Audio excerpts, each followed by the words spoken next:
Update. Fiancé 35 male compared my 28 female antidepressants to cocaine and wants me off them. Original story. I have the loveliest, most charming, and attentive fiancé. We had a whirlwind romance for 9 months, in which he proposed over quarantine. He is everything I wanted a partner, and I love him deeply. But the last 3 months were rough for me. I had a car accident, started a small business, and had a family member pass away. My fiancé and I weren't getting along because I was stressed. Crying and had to enter serious therapy to deal with the effects of the accident. I was unhealthily dependent on my fiancé and would call him nightly just sobbing my eyes out. I started taking a low-dose antidepressant. Finally, I'm not fixated on the accident. I'm happy and go lucky. I'm back swimming again, my favorite activity, calling friends, and my business is doing well. I admit to have less time for my fiancé. I'm much less needy. Sometimes I can't get to my phone in time and miss his calls, when before I couldn't leave my room and needed to be connected 24/7. My fiancé sat me down and expressed his concerns. He told me he loves me but has noticed a change in personality. He said he spoke with a few doctors and antidepressants can even be compared to coke, and that I could be doing lasting damage to myself. He said, I can support you through all the pain and the messiness. I love you and I want you in my life forever. He said I should call my doctor and request to come off. I kind of balked, and he didn't take it well. He requested that I at least respond to his messages in a reasonable time, that he knows me well. That this new personality isn't the real me, and I'm moving too much.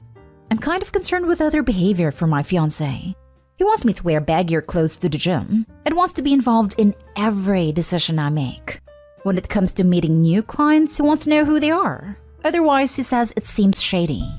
I have a possible contract that would take me out of town. But he expressed concern, telling me I need to stay close to family. I love him, but every conversation turns into him telling me that I have to work harder so he can trust me. Besides counseling, what else can I do? Now for the top advice before reading the update. Do not come off medication. Do not give him access to your medication because he will tamper with it. I'm not joking. He is lying about speaking to a few psychiatrists and antidepressants being like coke.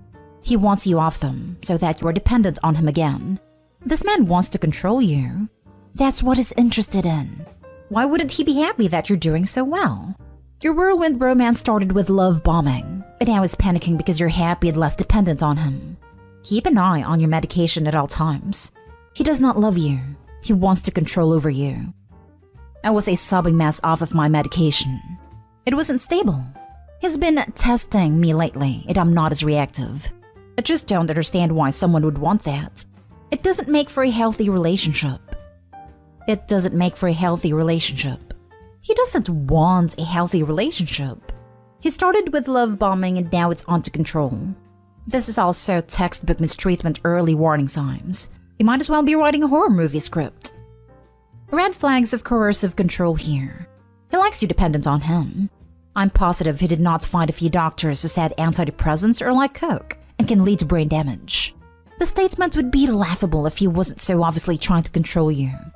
Lovely, charming, and attentive is how these types usually start out. It's called love bombing. Start being strong and independent, refusing to play his games, and see how long that lasts. Though proceed carefully because I've seen this turn ugly.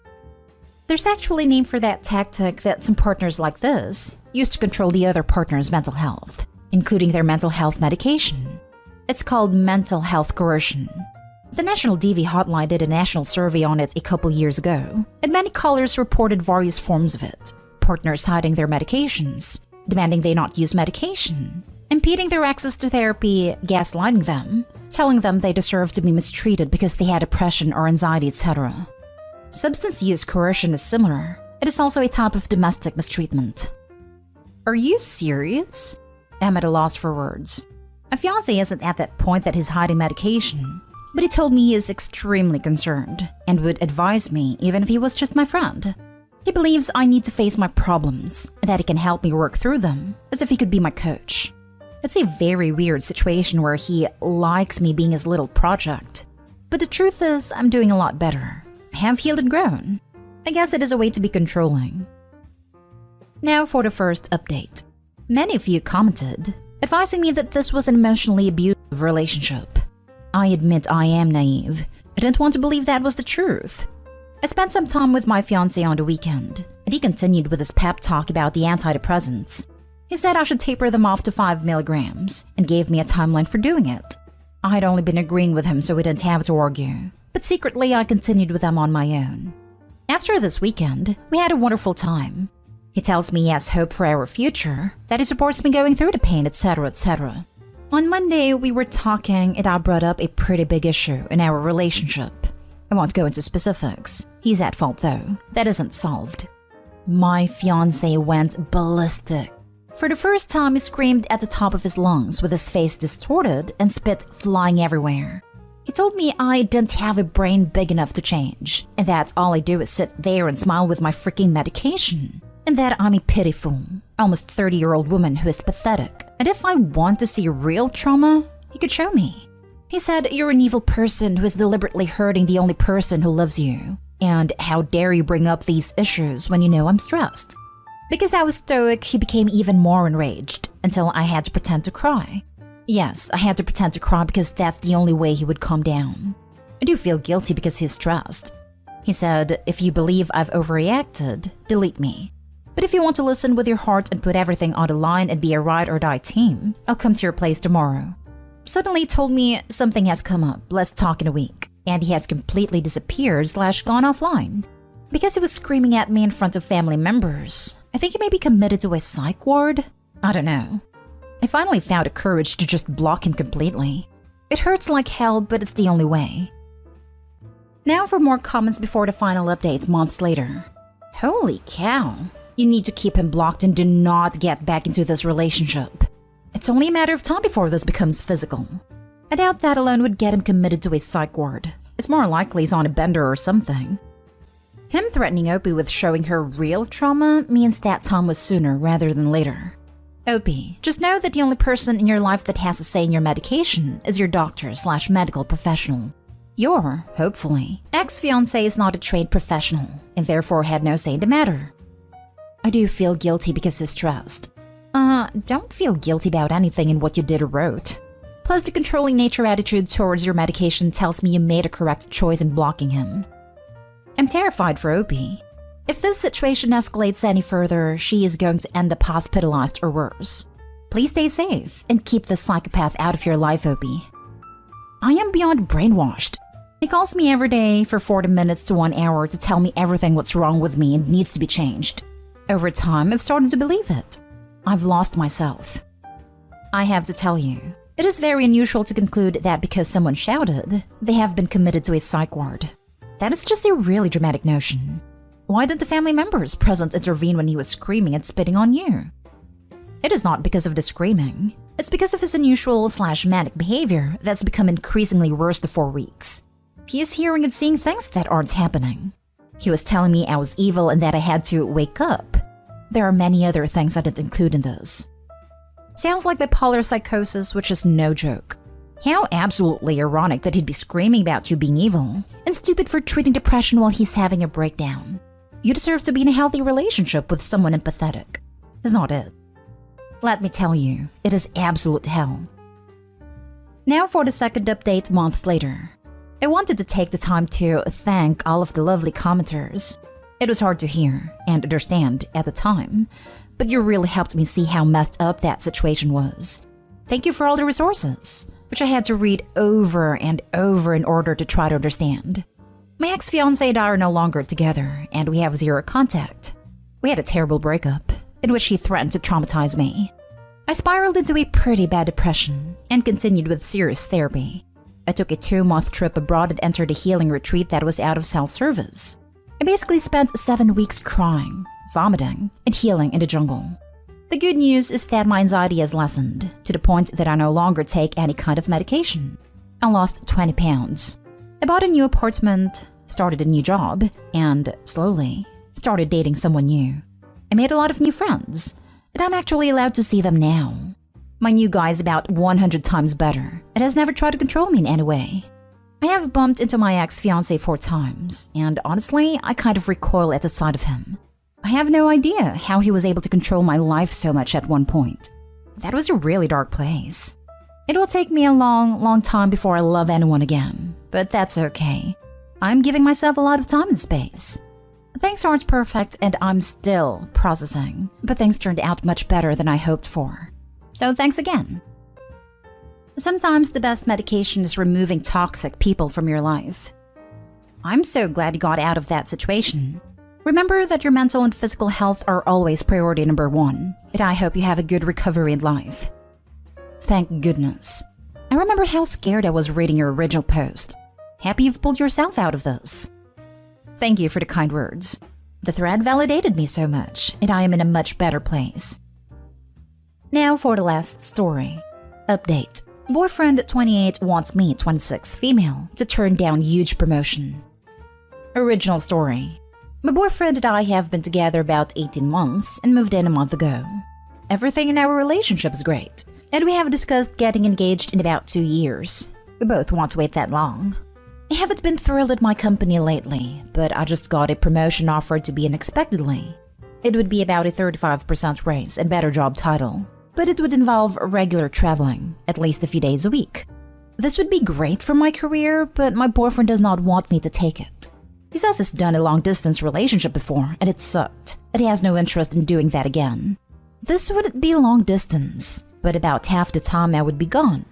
He didn't go as far as to say he'd break up with me, but he said something to the effect of, "I love you, but I wouldn't stay in a situation that made me less happy."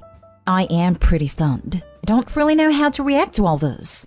He's never been anything but supportive of me in the past, and we've never even had a fight. He wants me to look for jobs elsewhere that don't require traveling. It would be hard to get one that would pay this much with a job title being offered at my age. I'm not sure how I feel about all this. The promotion would bring me from a little over 80,000 to 105,000. He makes 110,000. He thinks I could get similar/same pay at a different company without constant travel. He also thinks it'd be unfair to put all the pet care on him. Now for the top advice before reading the update. I am pretty stunned and don't really know how to react to all this. He's never been anything but supportive of me in the past, and we've never even had a fight. He shared a boundary. He communicated it in a very healthy way. The positive here is your partner has made his expectations clear and classified his needs. What you decide to do now is your decision. The appropriate response is to respect his boundary by not pleading or guilt-tripping him into being okay with you taking the promotion. I'm glad to see all the top comments are just dump his butt.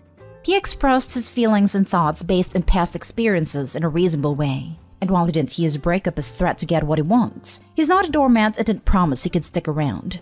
All couched in concern for his girlfriend. First question. When a company that you're not happy working at offers you a promotion with a better pay and title, should you accept it? Second, I think your boyfriend has a clear expectation/boundary. If you guys can't find middle ground in this, it's going to be tough being together.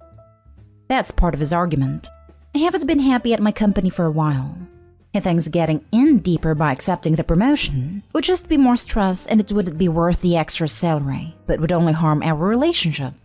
I can't decide if this is just him expressing a boundary and fair or overstepping. Just to be clear, I'm reading you say that you're getting a promotion at a job you don't like and it will cause friction in your relationship. I understand where your boyfriend is coming from, and it is a good thing that he's communicating his boundaries. Being apart for days at a time is bound to put stress on the relationship regardless, so this is something you need to thoroughly consider. Do you think frequent travel is worth the raise? Do you think your boyfriend is being unreasonable with his boundaries? Is the relationship something you want to pursue further? Honestly, this is more up to personal judgment than anything else. The best advice I can give is to talk with your partner. He doesn't seem like he's unwilling to let you work at all. I'm reading that he just doesn't want to be apart frequently. Oh, he is absolutely not trying to stop me from working. He said many times he loves that I have a good career. So does he. And now for the update. Long story short, I declined a promotion. I wanted to work after my conversations with my boyfriend, and I had a talk with my current boss. I asked more about the role and why it was available. Basically, the last 2 people have quit due to the stress. And honestly, the more I learned about it, the less interested in it I was. They gave me until yesterday to decide. But after going home to my boyfriend to the house we just moved into together and hanging with my pets, I just realized things are going so good for my personal life right now. And adding a super stressful job that would harm the best relationship I ever had would be a mistake. Also, it really wouldn't be fair to put all the pet care on him. When I got the dog as my own and we agreed to get the cat together. Then my mom said that when my dad had a job like that, they almost broke up before they were married. I've always looked at their relationship like the gold standard, so to hear that was shocking. I also asked my friend with a similar work schedule, and she said she's looking for new jobs because despite making good money, she can never actually enjoy it since she's always on the road. She and her boyfriend at the time she started that job broke up, and she said the job had a lot to do with that. I don't want that for me. I know a lot of people say I shouldn't make decisions around a boyfriend, but I truly believe that he will be my husband and father of my kids one day, so I'm happy to have made this decision. I am starting to look for a new job, and I'm glad my boyfriend encouraged me to not get in deeper with my company, because I'm realizing that the only toxic relationship I have is with my employer, and the one I have with him is quite healthy. I appreciate the advice I received on my last post. The last 2 people have quit due to distress. Even without your boyfriend, this would be enough for me to not take the job. In general, I agree not making career decisions for a relationship that is still fairly young, but it sounds like this probably would have been a nightmare anyway. If you're good at your job, there will likely be other opportunities for advancement. Yeah, my roommate's sister was offered a really good job. 6-figure salary plus other benefits. But once she joined, she heard that many prior to her left the job pretty early on. After a few days, the boss started making unwanted advances. Since it's an outsourcing company, HR complaints need to be made to a different country's branch. The complaint she made didn't go far, so she just left the job. There's apparently 0 retention for that position. Okay, this is a better reason than just boyfriend. If you were about your work-life balance, that is valid. I've got jobs over that. It's definitely the biggest reason, but yes, the others matter as well. Sweetheart, you might not read this, but I always give this advice to most people. Don't live to work, work so you can live. Do not make your job your life. Work enough so you can support your life. Your job should be just that, something you have to do. A job, not your life. I disagree. Find something you love and do it well. That is how you find true balance. Living your career as a separate part of yourself when you spend so much of your day and week devoted to it is a recipe to never have balance. Most people don't love to work. If you do, congrats. But most people do what they can to not live a crappy life. Sacrificing money for happiness is a very hard choice, but usually the right choice.